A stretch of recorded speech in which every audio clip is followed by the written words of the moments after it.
Yemen's Houthi fighters escalated their campaign against Israel early Friday morning, launching a ballistic missile that targeted central Israel.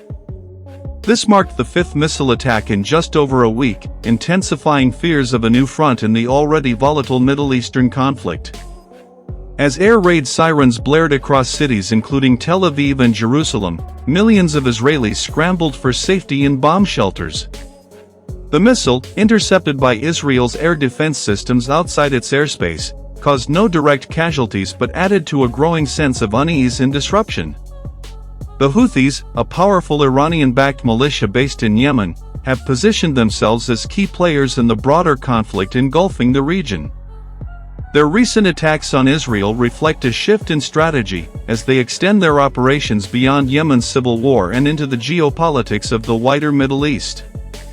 This ballistic missile strike, which follows a series of drone and missile assaults targeting Israel, underscores their growing military capabilities and the reach of Iranian influence in the region. The attack was part of a larger pattern of escalating hostilities.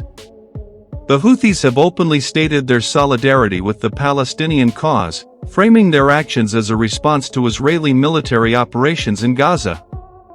Their rhetoric aligns with Iran's regional strategy of fostering a so-called axis of resistance, a coalition that includes groups like Hezbollah in Lebanon and various militias in Iraq and Syria, all united by their opposition to Israel. The timing of the attack was particularly significant. Coming on the heels of several high-profile clashes in Gaza and ongoing tensions along Israel's northern borders with Lebanon and Syria, the Houthi missile strike added another layer of complexity to Israel's security challenges. Israeli officials condemned the attack as a blatant act of aggression, with Prime Minister Benjamin Netanyahu vowing a decisive response. "We will not stand idly by as threats to our citizens emerge from any part of the region," Netanyahu declared in a televised address. "Israel will defend itself, and those who seek to harm us will face the consequences." Israel's advanced air defense systems, including the Iron Dome, David's Sling, and Arrow systems, played a crucial role in intercepting the missile. However, the frequency of attacks from Yemen has placed significant strain on these defenses. Analysts warn that Israel's ability to sustain its defense posture could be tested if the Houthis, backed by Iranian technology and expertise, continue their barrage or coordinate with other actors in the region to launch simultaneous attacks.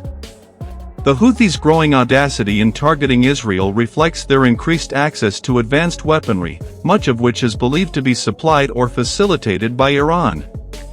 This includes ballistic missiles and drones capable of striking targets far beyond Yemen's borders. Experts suggest that the missile launched on Friday may have been a variant of Iran's Qaem or Zulfiqar systems, known for their precision and range. The sophistication of these weapons highlights the Houthis' evolving capabilities and the broader implications of Iran's support for its proxies.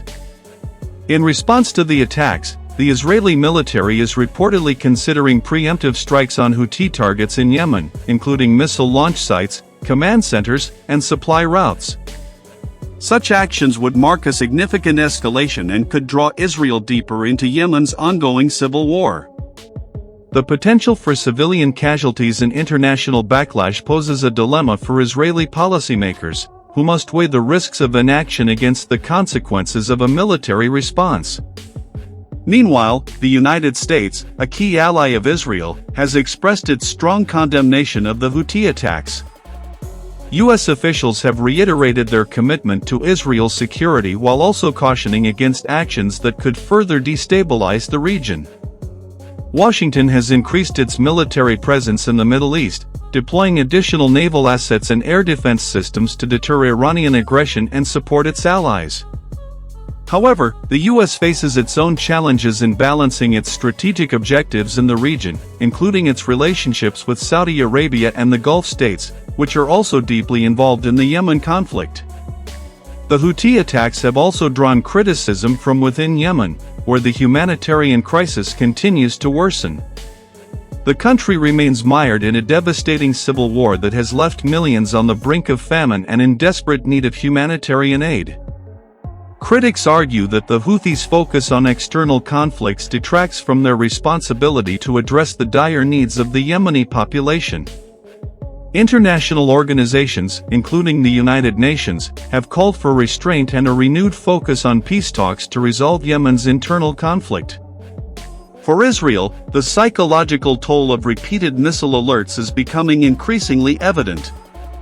Communities across the country have reported heightened anxiety, particularly among children and vulnerable populations. Schools have implemented emergency drills, and mental health services are working to support those affected by the constant threat of attack.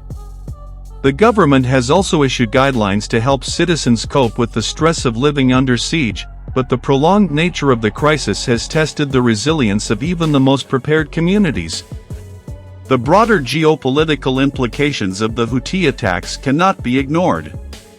By targeting Israel, the Houthis have signaled their willingness to engage in a conflict that extends far beyond Yemen's borders.